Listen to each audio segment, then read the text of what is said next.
मेरे कल्ब को भी नसीब हों तेरी ज़ात से वही निस्बतें, वो जो अज़मतें थी अवैस की, वो जो राब्ते थे बिलाल के। अस्सलातु वस्सलामु अलैका या रसूल अल्लाह।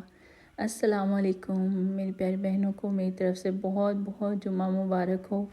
सबसे पहले मैं अपनी बेटी को स्कूल से लेके आई, उसको लाके शावर करवाया, अपने बेटे को शावर करवाया। उसके बाद फिर मैंने सोचा कि ना काफ़ी ज़्यादा मैस हुआ हुआ था तो धो ही लेती हूँ। उससे यह है कि फिर ना उतनी एफ़र्ट बच जाती है, क्योंकि मॉप करने से जो निशान पड़ते हैं ना वो मुझे बहुत बुरे लगते हैं। मोस्टली मैं फ्राइडे वाले दिन जो है ना वो धोने वाला काम कोई ऐसा रखती नहीं हूँ, क्योंकि फिर मैंने नमाज़ भी पढ़नी होती है और दिल करता है कि चलो कोई वज़ाइफ वगैरह भी पढ़ लूँ।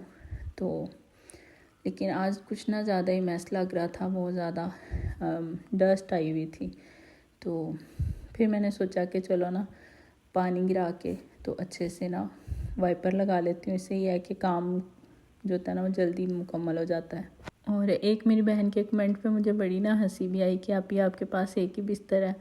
तो मेरी बहन जो देसी लोग होते हैं उनके पास बेशक हज़ारों बिस्तर हो, लेकिन नींद उन्हें एक ही बिस्तर में आती है। मैं तो इवन के कोई चारपाई बदल लूँ, कोई बेड बदल लूँ तो फिर भी मुझे नींद नहीं आती। तो इसलिए जो है ना हमारा टाइम जो होता है सर्दियों में मोस्टली वो एक ही बिस्तर में गुजरता है। तो उसका हम कवर वगैरह उतार के बाकायदा उसको धो के फिर से इस्तेमाल करते हैं, ऐसे ही हम उसको दोबारा यूज़ नहीं कर लेते। बाकी अगर ज़रूरत पड़े तो फिर कोई और रज़ाई भी ले लेते होते हैं। तो यहाँ पर जी मैंने किचन का जो है ना वो काम बस रह गया था मेरा बर्तन वगैरह वॉश करने का। तो आप मेरे पांडे बहुत मिस कर रहे थे, तो जी पेशे खिदमत हैं पांडे शरीफ। इसमें थोड़े से बर्तन जो है ना वो रात के भी हैं चाय वाले, और सुबह नाश्ते के बर्तन हैं।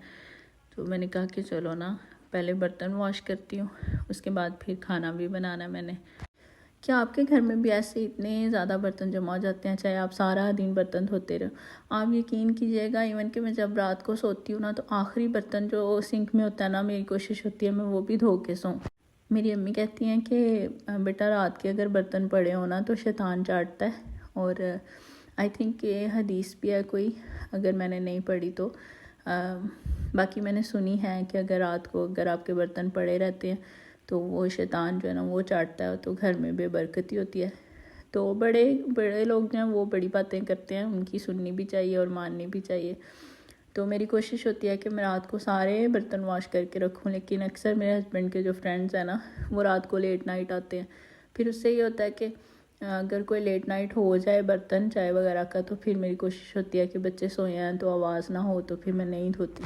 फिर वो ना मैं अक्सर दिन में वॉश कर लेती हूँ। तो बाज़ दफ़ा तो नाश्ता बनाने से पहले भी धो लेती हूँ, लेकिन यह है कि बाज़ टाइम नहीं भी जो है ना वो मुझे टाइम मिलता, क्योंकि मेरे हस्बैंड ने भी जल्दी जाना होता है, फिर मैं अपनी बेटी को भी छोड़ के आना होता है स्कूल। तो फिर मैं वापस आके खुद नाश्ता करके काम वगैरह मुकम्मल करके फिर मैं बर्तन जो है ना एंड पे वॉश करती हूँ। फिर इससे होता है कि किचन में ना आखिर तक जो होता है ना वो कोई बर्तन नहीं बचता। तो फिर बस वही रात वाले बर्तन रह जाते हैं, फिर मैं रात को इकट्ठे वॉश कर लेती हूँ। जुमे की फ़जीलत तो हम सबको ही पता है कि कितना ये फ़जीलत भरा दिन है और इसकी बरक़ात कितनी ज़्यादा है। मेरी दादो अल्लाह जन्नत नसीब करें, वो इस बात के बहुत ख़िलाफ़ थी कि जुमे का दिन हो और जो है ना इबादत में ना गुजारा जाए, नहाया धोया ना जाए, गुस्ल ना किया जाए। मैंने अक्सर देखा कि लोगों के घर में ना जुमे के दिन मशीन जो है ना वो कपड़े धोने वाली वो लगी होती है। तो मुझे वो बस अपने बचपन के दिन याद आ जाते हैं कि मेरी दादो इस बात के बहुत ख़िलाफ़ थी कि जुमे वाले दिन जो है ना वो कपड़े धोना या इस तरह कोई काम जो है ना वो शुरू किया जाए। हालांकि हफ्ते के दूसरे दिन जो है ना वो अवेलेबल हो के बंदा कोई काम कर ले। तो जुमे के दिन जो है ना मैं अपने ससुराल में जब आई थी तो उनकी रूटीन थी कि वो फ्राइडे को मशीन लगाते थे।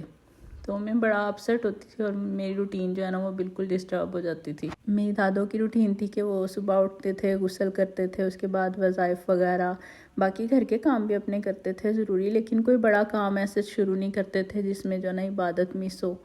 बस उनकी देखा देखी अब हमारे घर में रूटीन हो गई थी कि बस ना जुमे को कोई ऐसा बड़ा काम नहीं होगा, बस हल्की फुल्की डस्टिंग, सफाई, बर्तन खाना, और जो है ना ज़्यादा वक्त जो है ना वो अल्लाह के नाम और जो वज़ाइफ वगैरह में गुजरता था।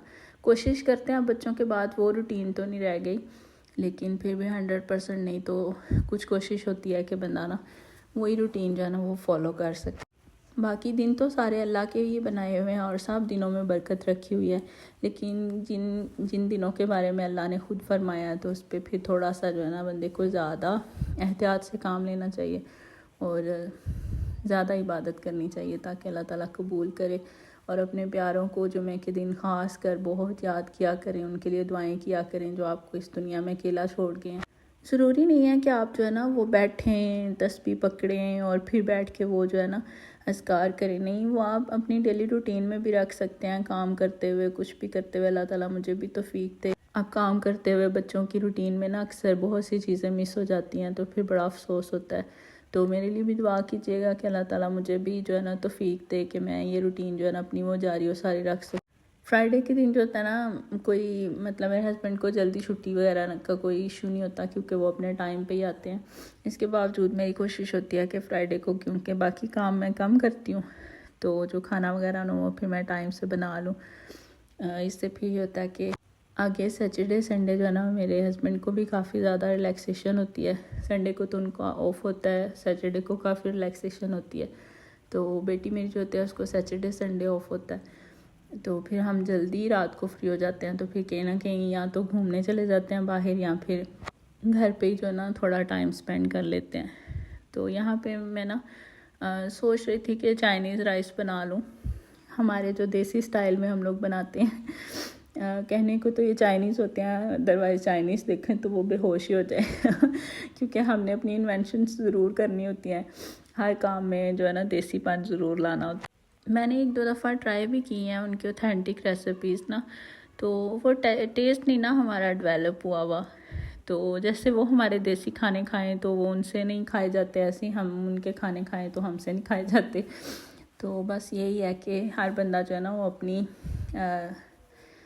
टेस्ट बड्स होते हैं ना वो हर हमारे जो आई थिंक रीजन पे जो है ना वो डिपेंड करते हैं।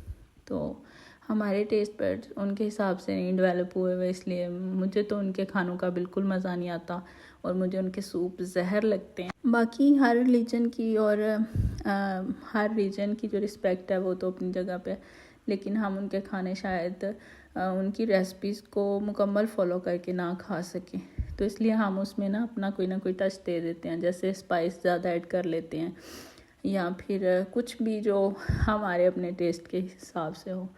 तो यहाँ पर मैंने राइस बॉयल कर लिए थे। अगर आप रेसिपीज़ कहेंगे तो ही मैं बताया करूँगी, क्योंकि मुझे पता बोरिंग हो जाता है। हर बंदा बहुत अच्छा खाना बनाता है। मैंने पहले भी अपनी सबसे पहली वीडियो में बताया था कि मैं कोई शेफ़ नहीं हूँ, ना ही मैं कोई परफेक्शन सिखाने आई हूँ।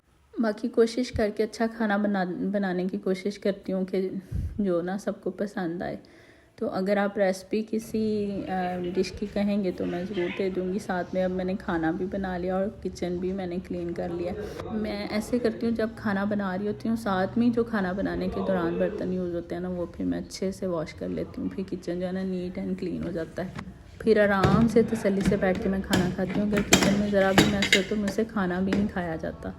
तो यहाँ पे मेरे राइस आपको कैसे लगे हैं ज़रूर बताइएगा, तारीफ़ ज़रूर कीजिएगा। अगर आपको रेसिपी चाहिए हुई तो मैं ज़रूर दूँगी। फिर किसी और अच्छी सी वीडियो में मिलते हैं और दुआओं में याद रखिएगा।